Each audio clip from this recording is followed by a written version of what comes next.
These days, higher standards for education also mean increasing opportunities for learning outside the classroom. But the Mass Budget and Policy Center reports that learning is provided for less than 1/3 of the students with high needs. To talk about the report are its author, the center's senior policy analyst, Colin Jones, and the creative research director from the Massachusetts Afterschool Partnership, Patrick Stanton. Thank you both very much for being with us. Thank you. Thanks, Chris. I want to start with Colin Jones. When we talk about learning outside the classroom or after-school programs, what kind of things are going on that are so important? Yeah, so this is about, all kids need things in and outside of the classroom. They need not just school every day, but they also need those opportunities to get hands-on with learning. Some kids need the opportunity to catch up if they get behind. Kids who are learning English need additional exposure to that. So the best after-school programs will combine a lot of different elements. So it'll be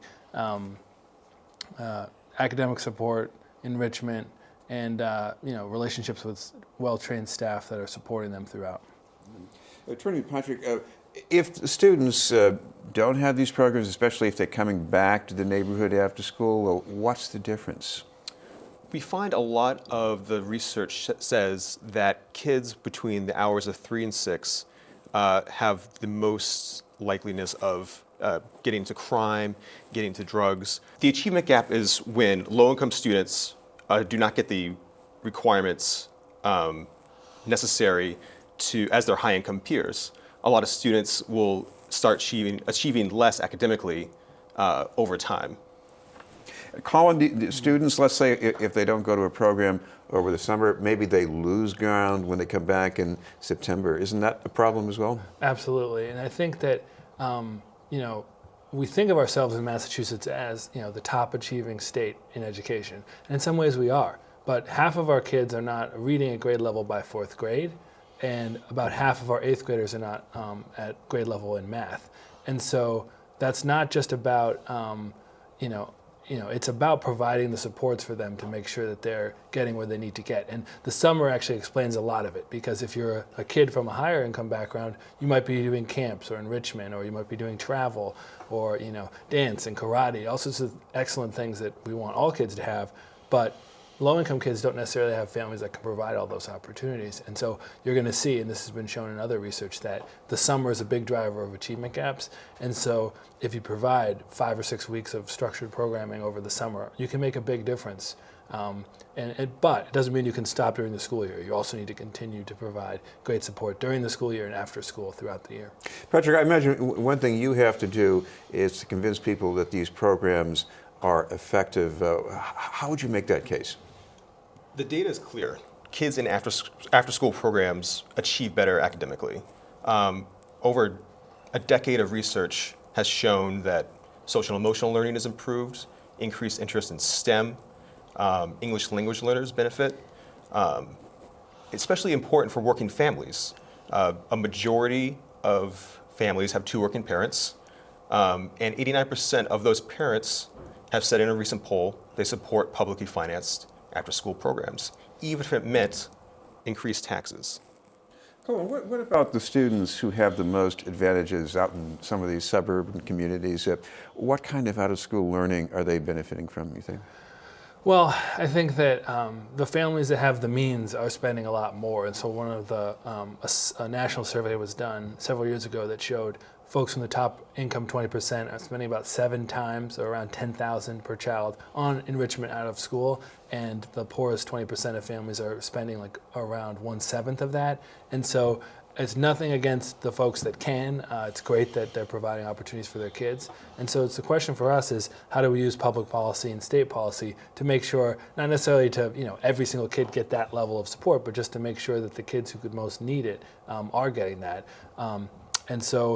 One of the big takeaways of this report is that although we have a lot of different programs across the state budget and different agencies that are providing about 120,000 publicly supported after-school spots, there's still upwards of 200,000 kids who we can identify, or we know who are English learners or low-income kids who don't have public support for a program. And what happens with them? Well, we hope that there's some private sector folks like the YMCAs or the Boys and Girls Club that fill the gap to some extent, but we just can't be sure. And then if that's the case, can we act surprised when they don't do as well on assessments? No. So that issue is, how do we get from where we are to where we want to be? Patrick, talk about what do these programs do for those high need students, whether it's language learning, maybe they have learning disabilities to overcome? A lot of programs are very diverse and can target different needs of a child. After school runs the gamut from what you mentioned, social emotional learning, English language learner skills, direct curriculum targeted for those kids. And it differs from community to community. So the support after school is important to accept that there's a lot of change in the system. This has been a newsroom. We're talking with Colin Jones from Mass Budget and Policy Center and Patrick Stanton from the Massachusetts Afterschool Partnership. Colin, what about the money for this? Is this all up to the state to come up with the money, or the cities and towns? Is there anywhere else that we can look to for this? Yeah, it's a mix. I mean, really, at all levels, federal government, state government, and local government all have to pitch in and play a role. What we found in our report was that even if you look at the broadest definition of after school, there's about $200 million in the state budget already that supports after school, and then a good chunk of that is actually federal grants that we use to support after school. And so that's getting us somewhere, but it's getting us to where, again, 200,000 kids who are high needs don't have any form of public support. And so, there's going to be, there's different programs out there that, may be run by churches or maybe run by nonprofits that really play a role. But if you're going to get, 300,000 kids across the state into a program, it's going to take the collaboration between the state, the federal government, and local government. And so it does fit into the bigger picture of how we provide support for kids. So for instance, if we were to increase school aid to cities and towns, that would probably free up some more support to go towards after-school programs. So hopefully we think, there wasn't a single answer to closing achievement gaps, because they have to do with all the different inequalities that exist in society.